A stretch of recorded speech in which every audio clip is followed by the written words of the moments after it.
Hello, Brad here, just to say we're super proud that the Friday 5pm podcast is sponsored by the Malt Miller, the UK's best home brew store. We use the Malt Miller for all of our homebrew experiments, as well as tapping them up for advice and binging on their awesome YouTube channel all the time. That's why whenever we release a homebrew video, we put a recipe kit live on the Malt Miller, so you can brew with the exact same amazing ingredients that we did. The same ingredients used by pro brewers.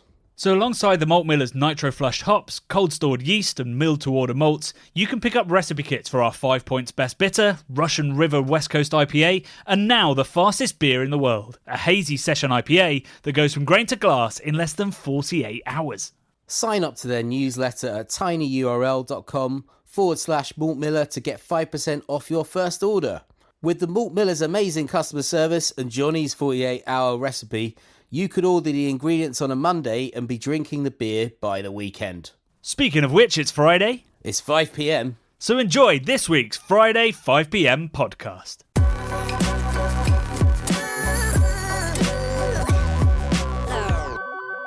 Good evening, Beer Geeks. It's Friday. It's 5pm. This is the first broadcast of 2 today from the Craft Beer channel because we are, of course, in fact, we're probably doing the sound checks as you listen to this, but we are going live on our YouTube channel very, very soon, aren't we, Bradders? Yeah, man, it's ramping up to a rather big evening at Johnny Garrett Towers and Brad Evans' mansion. Brad Mansion. I wish it was Brad Mansion, yeah. But we're ramping up, aren't we, Johnny? We're getting ready for putty. Bring on the putty. That's yeah, I've been stretching. I've been lining the stomach. Oh, blimey. Good idea. I think I'm going to do the same. I mean, we go through... I mean, the Hellers is a very respectable strength, and so is Rustling Substance. But after that, it doesn't drop below 6.5, and it peaks at 10. Holy crap. Yeah, we're in for a big one. So if you're listening to this, and it is approaching 6pm... put your telephone down, jump onto YouTube's, and join us on the live streams. What do you think, Johnny?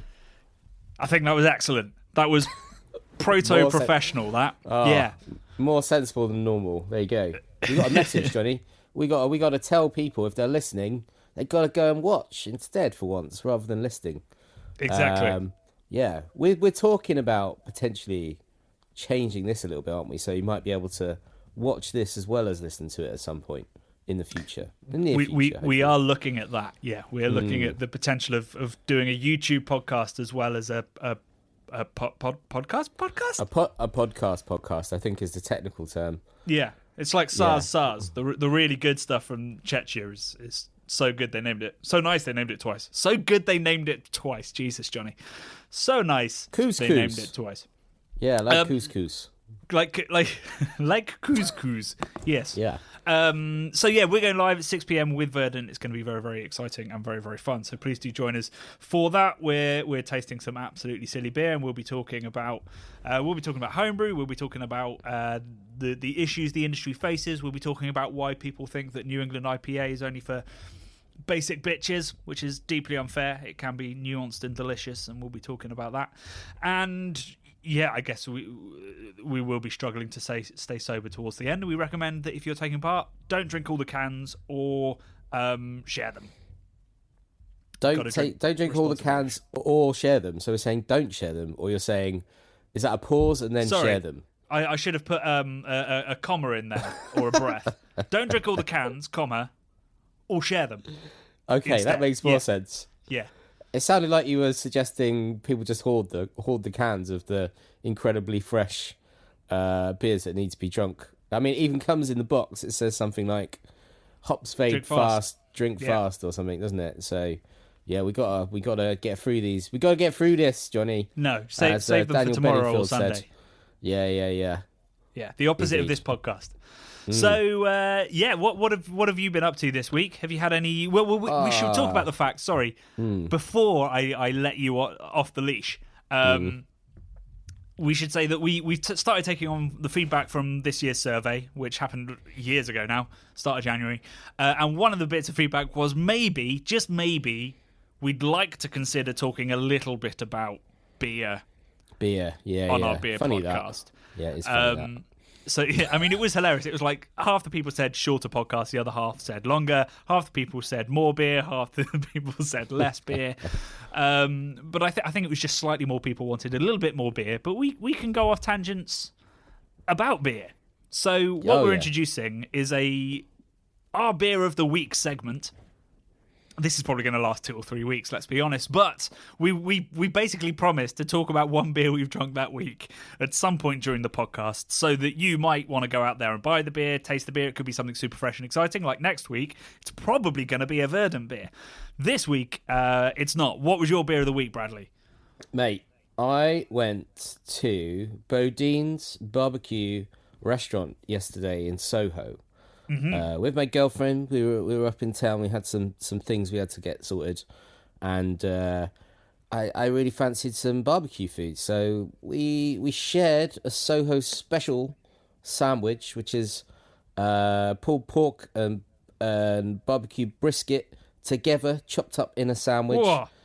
Together, yeah, pretty good. Finally, together, mate. Like powerful, the combo more we've all power been waiting for. Together. Yeah. But they've controversially the restaurant menu used to have the sandwich sizes were regular and large, and now they are regular and light. So my plan was to buy a large, cut it in half, and then share it because they're just coma inducing. So anyway, we got a large. Sorry, we got a regular. I was about to say, wait, no. From the story you just told me, yeah. They put the prices up too, which is fair enough. Prices go up, I understand that. Put the prices up and make the portion smaller. Call me, get me once. What's the thing? I can't remember what it is, but don't make a fool of me kind of vibes. Can I just say I'm proud that you still haven't mentioned any beer. Carry on. Yeah. So anyway, we're in this pretty American-y sort of experience. They got American football on the big screens and stuff. And looking at the beer list, they had 5 points. They had some, maybe like a Camden. I can't remember what else they had. They had, some sort of stuff that I wouldn't be drinking. Well, they have 5 points there, I think, unless that's that's gone. what they had 5 points. But I was drawn to Moosehead Canadian lager, Johnny, because I thought, how bad can it be, was what I thought, first of all. I was drawn to the little bottle, which had a moose head on the label. And I believe they've been going for a very long time. I'm just looking now, from 1867 they've been around. So I was quite taken with the prospect of drinking a sort of domestic lager from America. Well, Canada, but the Americas. Yeah, careful with that, yeah. Yeah, so anyway, a little quick school report back. I really very much enjoyed my Soho special pulled pork / brisket burger bun filled wonderfulness. I hit it with loads of hot chipotle sauce. Is that how you say it? Chipotle? I say chipotle these days. I think chipotle, yeah. Very sweet, very hot, very meaty, and very smoky, with that combo. Hopefully. Very smoky, kind of sugary, umami, smoky, all of that stuff. I tell you what, it was a perfect pairing with the Moosehead. The Moosehead was malty, it had a real strong malty backbone. It was crisp, really refreshing. They brought it over in they had a frosted tankard that they brought alongside it, which was great. I really appreciated that. And it had a sweetness to it that just really made the sort of barbecue. Barbecue sauce is like the sweetest thing in the world, isn't it? It's full of calories, but mate, together it sung, and it was a beautiful marriage. Don't know if I'd be drinking a lot of Moosehead solo without barbecue, but I can highly recommend it. I don't think you can get it anywhere else other than Bodine's. I've looked, UK. right? So you can get it at Beautiful Beers. And it's £1.95 a bottle. And they've got 20 in stock, Johnny. So if you're listening out there, go get one right now. Or maybe don't. It was pretty average, but it was good. I enjoyed it. It's all right. It's like a big regional lager in Canada. Interesting fact that I have about Moosehead. Go on. So I don't know whether you know this, Brad, but I am an obsessive fan of Back to the Future. Yeah, I know you maybe have mentioned it, or Right, okay. to me several times, Yeah. several million times. Now, I read Michael J. Fox's autobiography. Yeah. He's a in which he Canuck, talks. right? Sorry? Is he Canadian? Yeah, I believe so. Yeah. Yeah. Go on. And basically, his autobiography is it's really interesting. It's about how actually his diagnosis of Parkinson's kind of almost saved his life, because Put him on a different trajectory. Exactly. He was on a dark path after the success of Back to the Future. He was drinking too much. I think potentially doing some drugs. Can't quite remember. I read it a long time ago now. And was letting his career kind of slide, letting his family kind of slide. He was a young dad and struggling with it. And he said in an interview that he really enjoyed Moosehead Lager, and they sent a lorry full of free Moosehead to him. Yeah, that's awesome. I love that. He said this is what was going wrong for him. It was like he was acting like an asshole, but everything he did turned to gold, and was taking him on an even darker path. Obviously, what are you going to do with a lorry load of Moosehead? You can't eat that many Soho specials to make that lager work. No. So he talks about how his diagnosis that came a little bit after that saved him potentially from alcoholism and depression and all this kind of stuff. Well, I kind of was a bit glib about that, but obviously drinking a moose load of beers is not good if you've got a problem with alcohol. So that's good to hear that he was kind of sensible about it. But it's interesting, isn't it, the way the life sort of can sometimes, lead you down wrong paths, and you sort of trying to, like at the minute I'm trying to stop eating chocolate, right? Because I've got fat and I've stopped swimming. So I'm like a crackhead for like sweets and chocolate and beer and burgers and pizza and all the rest of it. But like I know if I have biscuits or chocolate in the house, I cannot help myself. I have to eat it all. So it's like a real problem. And before I went out with my current girlfriend, I kind of kicked that. I kicked it, right? And then she sort of slowly introduced the odd bit of chocolate back into my life, and I've just gone massively downhill, Johnny. But my point to the story... Tell me about your worst excesses of chocolate. I want to hear what kind of habit you're trying to give up here. No. I mean, like it's not nothing too crazy, but like if there's like a Terry's chocolate egg, I'm calling it, but chocolate orange. Yeah, we know about if it's sat there. I'll just eat that. I'll just eat the whole one. I won't even think about it. I'll just eat the whole thing. Yeah, just eat the whole thing. I don't think I'd do that without vomiting. No, I could eat the whole thing. No worries, mate. A whole orange worth of chocolate in one sitting. No problem. Not even flinch. I love it. It's great. But there's so many problems there. I'm trying to kick this habit. I'm trying to be good, Johnny, right? And that goes in life as well. I try and be a good person, right? So my neighbour Trish across the little way from me knocked on my door the day before yesterday.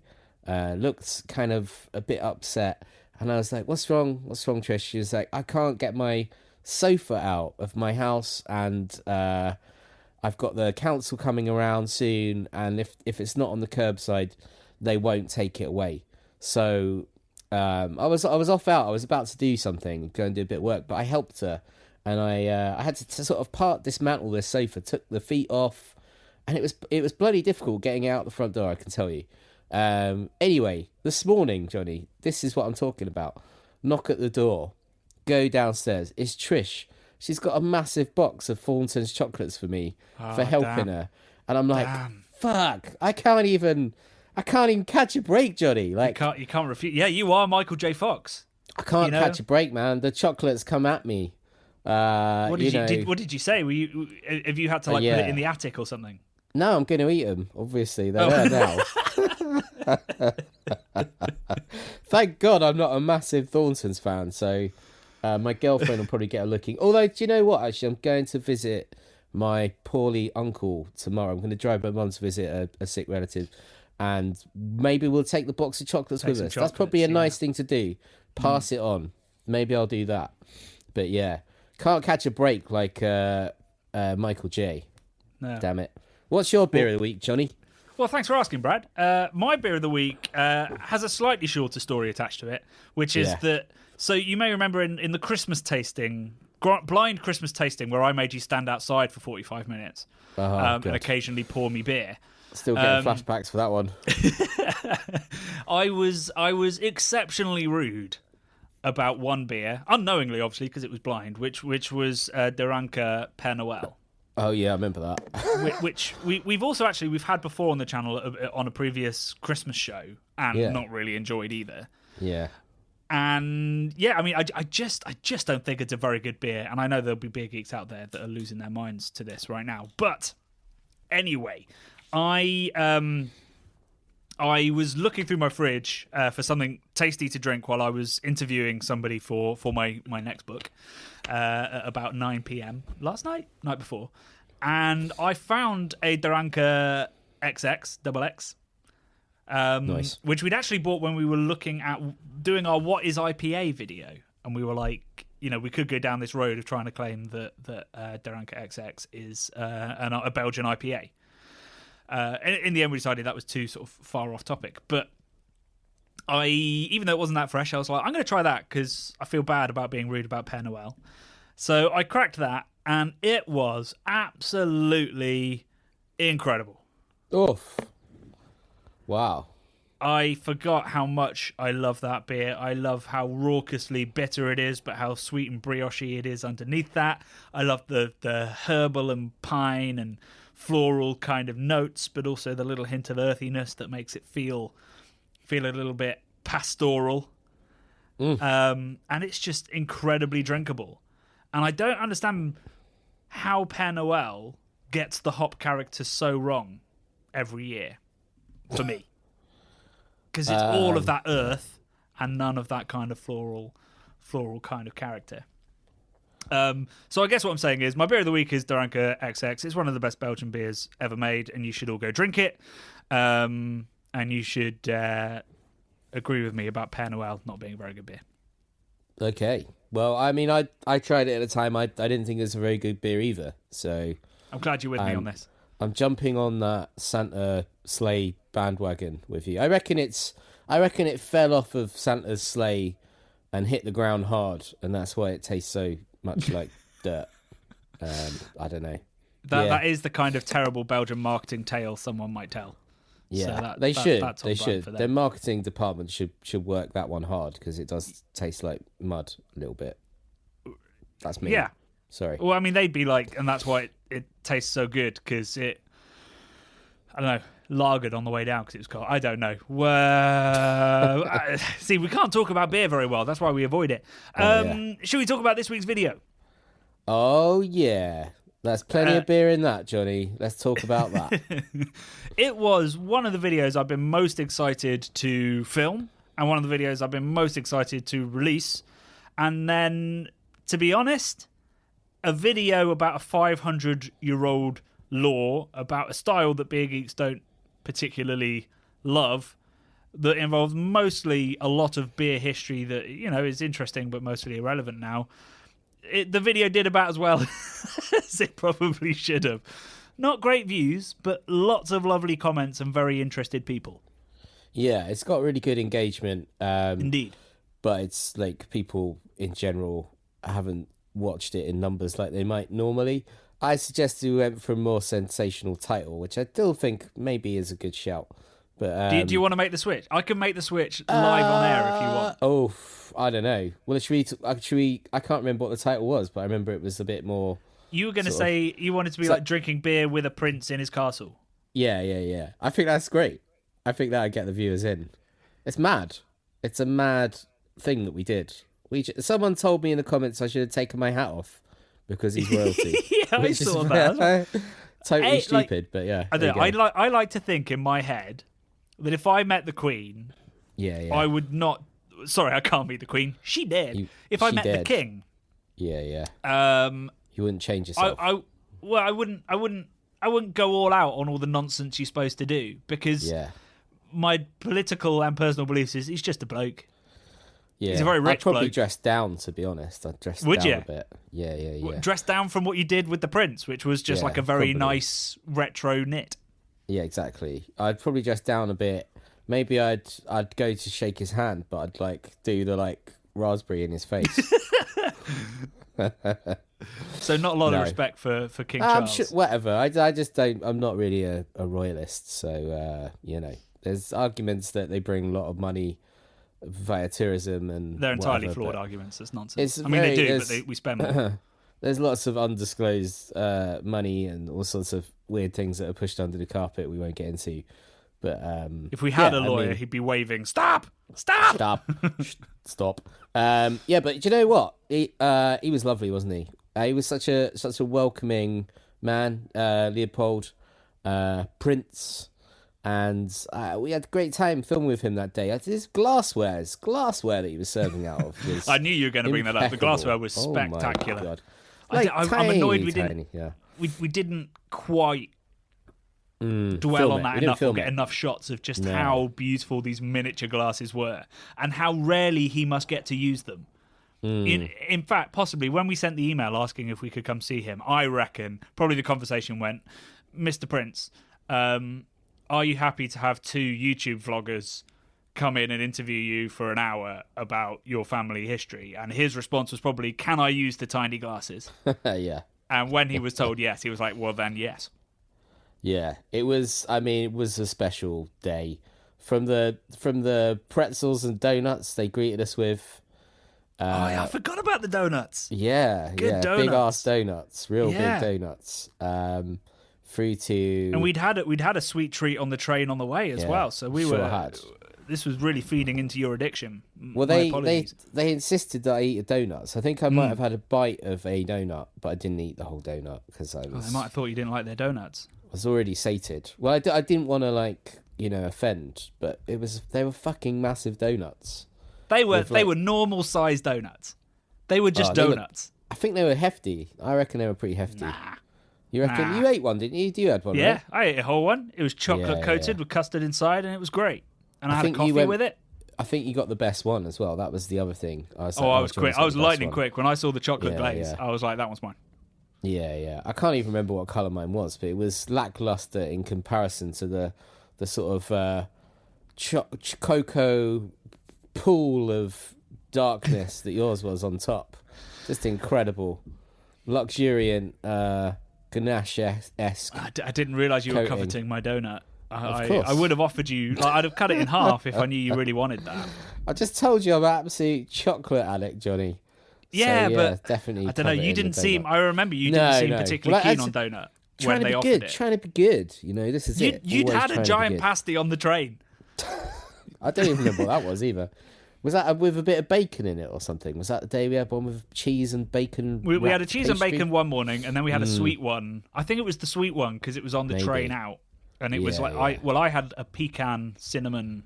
Oh, twisty that's right. thing Yeah, that okay. was very yeah.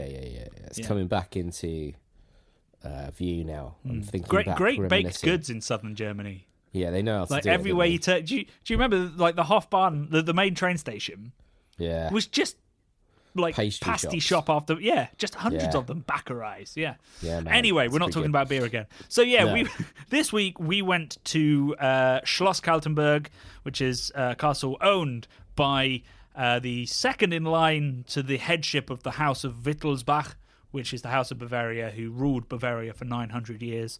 And we interviewed him because his descendants wrote and signed the Reinheitsgebot, got married and started, that's what started Oktoberfest, and owned about 70 breweries throughout its history, including having the famous Hefeweizen, or rather Weissbier, monopoly, which is essentially saved Bavaria from financial ruin. And we were there. I was researching my book. There's going to be a whole chapter on that, but we got a really great video together. Like, it's a fascinating nearly half hour of just listening to a man who knows his family history inside out, and is one of the most significant families in the history of Europe. And since then I've come back and I've been googling all kinds of stuff. I now know all about the 30 Years War and stuff like that I just, the UK wasn't really that involved in, as far as I can really tell. So we didn't know that much about it. Is that against the Dutch? I'm trying to remember 30 Years' War. No, that was the 30 Years' War was essentially the Catholics versus the Protestants. Oh, right, yeah. Which is almost like World War .5 because like France, Spain, Sweden got involved because they were allied with France. They were Protestant, and the Swedes were like America, like in World War I and II, like coming in towards the end and absolutely decimating. Oh dear. Like they were the guy Gustav Adolf, who was the king of Sweden, who was running these armies, marauding around Europe. He is known now, terrifyingly, as the father of modern warfare. Wow. And he got to Munich. He occupied Munich, and in exchange for sparing the city, he took 300,000 thaler, which is like silver coins, and I think it was nearly 200,000 pints of beer. And that bought the rescue of the city. Wow! So there you go. All this work will be in my book, which is out next year, Father's Day time. How many? That's a good plug. Good plug. How many pints of beer do you think are in a truck of Mooseneck lager when it arrives? Is it as many? That's how many. That's got to be. That's got to be a few trucks worth, hasn't it? That your 195,000 Swedish pints. boy took there, mate. That's a lot. That's a lot of pintage. Yeah, it would have obviously been in barrel. They wouldn't have loaded up bottles or. Well, I don't know. They'd have had sealable glass bottles. Not sure. Do you think, Johnny, that Prince Wickleback loves Nickelback, the band? Does Prince Wittelsbach love Nickelback? Yes. I'm gonna go. Yes, everyone loves Nickelback, don't they? Well, like a lot of German people do like sort of bad music like Nickelback and things like that. Not to generalise, but I mean, I have. I think that's quite a sweeping generalisation. That is very generalised. I'm sorry, I retract my statement straight away. But I wouldn't be surprised to hear Nickelback playing in. If there was like a sort of biker bar or something in like Berlin. Or something like that. I wouldn't be surprised if they were playing Nickelback and thinking it was like. I think Berlin's got more edge than that. It has, but I don't really think I've been in a biker bar in Berlin. It would be very fringy, wouldn't it? They'd have great roads for biking, though, wouldn't they? Very no straight speed roads, limits Johnny. on some of them. No speed limits, mate. But yeah, I reckon I don't know. Nickelback. I absolutely hate Nickelback, Johnny. I really do quite. Yeah, but they keep coming up on this podcast. I don't know why. Like they must occupy a little bit of space in your brain involuntarily. Big time. Like Celine Dion as well. Like Celine Dion, I find her incredibly. What is it with Canadian musicians? Yeah, I don't know. It's bad, what is it with Canada in this podcast? What? I don't know. Well, that's why I've jumped to Nickelback because they're Canadian, I believe, aren't they? They're Canadian faux grungers, maybe. Oh, I just thought it was because it rhymed with Wittelsbach.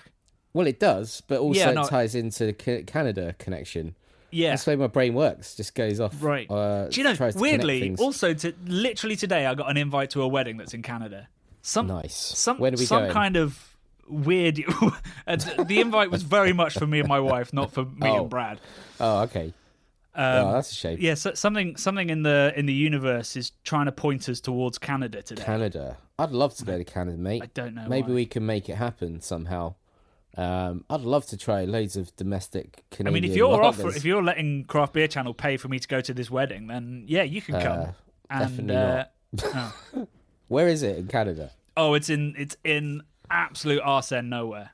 That is most of Canada, isn't it? Oh, sorry, I'm throwing too much Canadian shade. No. I mean, I think Canada knows it's quite big. I don't think they'll be offended by that one. But gigantic, it's about an hour outside of Calgary, which is in Edmonton, which is in Alberta. And there's not a lot in Alberta, as far as I know. A lot of oil and a lot of cows. Dinosaurs, loads of dinosaurs. But isn't that where there's? Obviously there's oil. I believe there's a lot of fossil records in Alberta.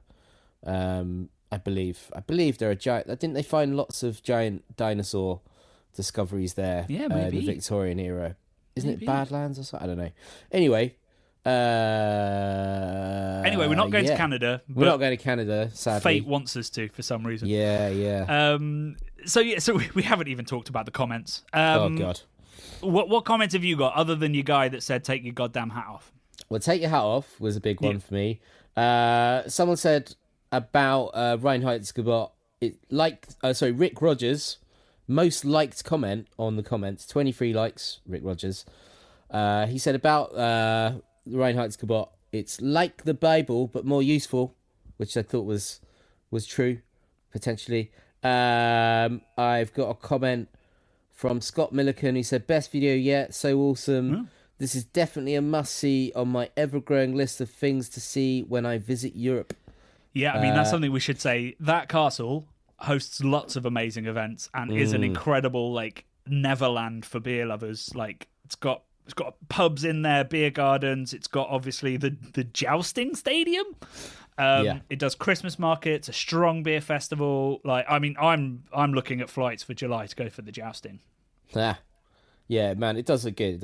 Another comment from Jim Brennan. Another great video. Thanks, guys. I just add that German brewers can brew non-Reinheitsgebot beers.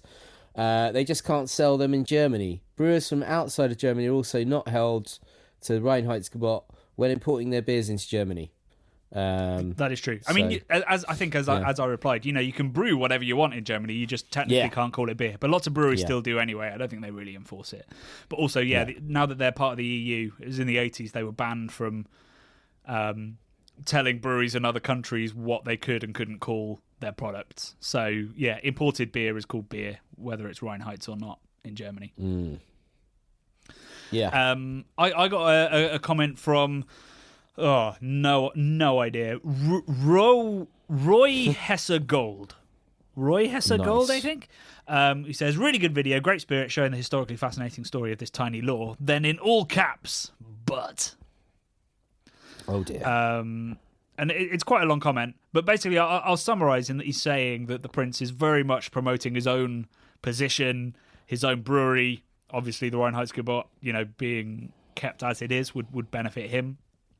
And also trying to get himself into Oktoberfest as well was very much in his interest, and also portraying himself as a small brewing operation when he runs 4 breweries. I think it's 3 breweries. And that apparently I did know this afterwards. His brewing operation is a 50-50 joint venture with Warsteiner, so a big German brewery. I'm reading that comment out, A, because I think everybody should know all of that, but B, because he did actually tell us all of that candidly on camera, but it was edited out for brevity, because it was a 10-minute section in which he talked about, the fact that he contract brews all over the world. He said his biggest export market is Mongolia. Yeah, crazy. And that they brew in Mongolia now because that's easier. So... it's not a small brewery. It's about 100,000 hectolitres, which still means it's about a 35th of the size of, say, Paulaner. But still, a big brewery with plenty of money, plenty of influence. But he was very open about that. It was us that edited it out for the story arc. So, Roy Hessegold, you're 100% correct. But don't blame the Prince, blame us. And I never thought that would come out of your mouth. Don't blame the Prince, blame us. Don't blame the Prince, blame us. Yeah, that's an interesting T-shirt? phrase to leave your gob. Maybe that's the title for this podcast. Yeah. Don't blame the Prince, blame us. Yeah. Yeah, man. I think like you say, obviously he covered all of this ground, but we, as with anything, you film a lot more than actually sees the light of day. And as you said, for brevity, we needed to trim stuff down, make cohesive story about the Reinheitsgebot in particular. It wasn't as much about him as a brewer or a brewery, but it was about the sort of history and how it kind of comes into the modern world still. Yeah. It was very much a video about the Reinheitsgebot, about his family history, not about his breweries or stuff like that. Although we did touch on it. So I mean, it's when I was editing that, it's one of those things where you're like, I really do need to keep this because it's important context with these conversations. But it's 10 minutes of him explaining it and me explaining it in VO. I couldn't put in VO about Mongolia or stuff without people being like, what's he talking about now?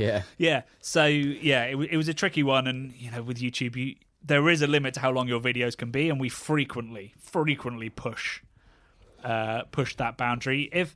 Now we've got YouTube shorts of 60 seconds that are getting incredible amounts of views, but generally the rule for a YouTube video is it shouldn't be over. I think it's 17 is the magic number that they talk about in all the sort of all the influencers whose literal job is to teach you about YouTube. Say it's about 17 minutes. Oh, maybe it's 14. I think. Either way, none of our videos are that short.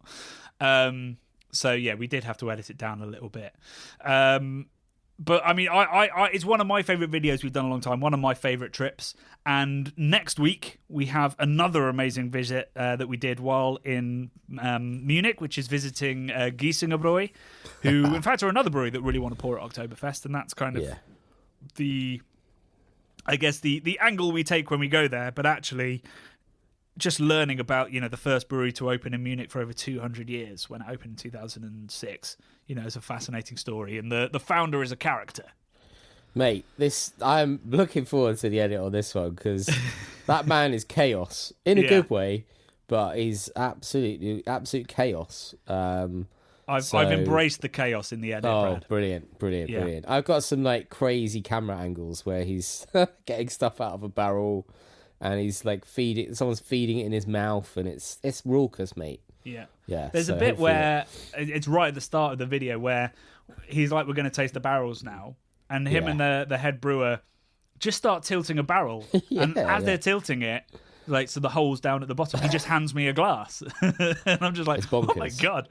So I just sort of catch half the beer in the glass and half of it goes over me in the floor. Anyway, we're giving spoilers now. So that's next week's video. It's going to be really, really exciting. But before that, we have tonight's live show starting at 6, going on till 8. We will be tasting all 6 beers. If you have the tasting pack, you don't have to save them. It's going live on the YouTube channel after the recording finishes, so you can go back and talk about listen to the tasting notes and the questions and stuff while you're drinking that beer, should you choose. But yeah, join us at 6, even if you don't have the beers. It's going to be great fun. We're going to be talking to, in my opinion, the greatest IPA brewer in at least Europe. Gosh. Yeah. So that's going to be really interesting. And James is really open about recipes, processes, design, everything. So it's going to be a really good show, and I can't wait for it to start. And there's a link to that in the descriptions of this podcast. You can click that, hit the bell, and it will remind you when it's about to start. I think that's all we've got time for this week, Bradley. Yes, mate. Godspeed, and let's crack on with this live show, mate. Hopefully, loads of you come and join us. And if you're listening to this posthumously, go and have a watch on our YouTube channel. Like and subscribe, as they say. And yes, we're having a party. We're having a hazy party this evening, aren't we, Johnny? It is going to be hazy. Everyone's invited. Yeah, so hazy. Right, love and beer. We'll see you in about half an hour.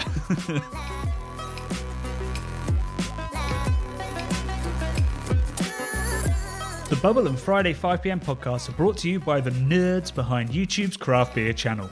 You can watch over 400 mini documentaries at youtube.com/the craft beer channel. And if you love what we do, support us via Patreon and get access to merchandise and our amazing Discord forum, a positive and welcoming space for everyone who loves beer, food, and homebrewing. Love and beer.